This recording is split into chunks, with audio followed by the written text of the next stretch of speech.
Well, as we watch this growing terror threat in the Middle East, there continues to be a school of thought that America is getting what it deserves. And one man who believes that is former University of Colorado professor Ward Churchill, who just sat down with yours truly for a Kelly File exclusive interview. Here's a little bit of that. You yourself poured salt in the wounds of the victims of 9/11 and their families. So how can you claim the moral high ground when it comes to causing pain, causing destruction, when you, at the most vulnerable moment, did the very same thing to them? Which is exactly the point again. This is done day in, day out, You're pointing to somebody else. continuously. I'm talking about you, Professor. Take responsibility for your own actions. My responsibility is to do exactly what I did, which is show you what it feels like. If you're too dense to get it, okay. But I would assume that there are people out there who are not, including some of the victims' family members, I might add. What? What about them? I got communications from them, and I also have them on file, saying, yeah, I get it now. Yeah, I'm sure they think you're a peach. Did you have to be so glib about it? It wasn't a personal thing. They don't think I'm a peach. Maybe they do. I wouldn't know. What they did was understand the point. Did you have to be so glib about it?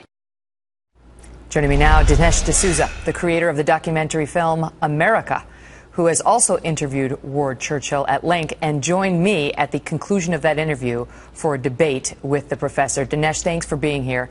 And so Ward Churchill came under fire in this country because on the day of 9/11, with the bodies still smoldering, he called the victims in the Twin Towers little Eichmanns, comparing them to a murderous Nazi, remarks he continues to stand by to this day. And Ward Churchill's thoughts about America and terror are relevant as we go into the 9/11 mark this year, 13 years later. Why?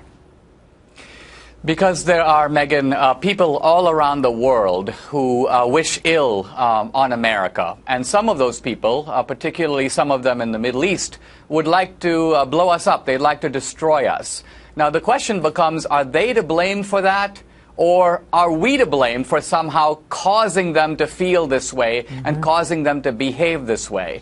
And there's a whole school of thought in this country, very influential, represented by Ward Churchill. He's kind of a dramatic example of it, who basically argue that ultimately it's our fault. It's our fault for what we do, and it's also our fault for what they do. We have to take the blame, and we have to, in a sense, contain ourselves, not block them. Why is it relevant what this man thinks, even when it comes to a subject like that? I mean, does he speak for a larger segment of the population in terms of his influence, Dinesh?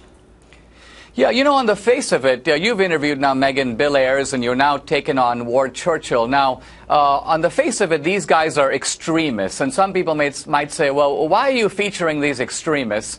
The reason is that the extremists on the left do not occupy the same position as extremists on the right. On the right, if you have some skinhead or some Ku Klux Klansman, that guy has zero influence on the Republican Party, zero influence on conservatism. But on the left, these extremists who make claims like America's evil, America is a force for genocide, they are in a sense the moral conscience of American progressivism. True, most progressives don't want to blow up the Pentagon. They won't say that we deserve 9/11. But the idea that America is the bad guy, that's something that they routinely teach in the schools. And that's why guys like Bill Ayers can teach in colleges and universities. They can write textbooks. They're completely respectable on the American left. And it's not until you put them under the gun and put them under scrutiny that they are, for the first time, often in decades, held directly accountable for what they do and what they say. That's where it is. It's because they have power and did for years in the field of academia,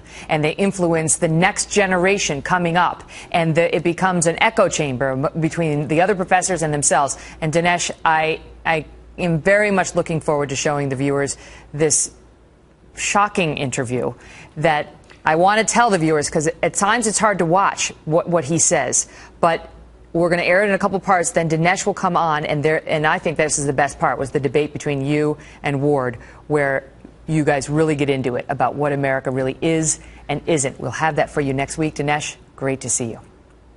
A pleasure.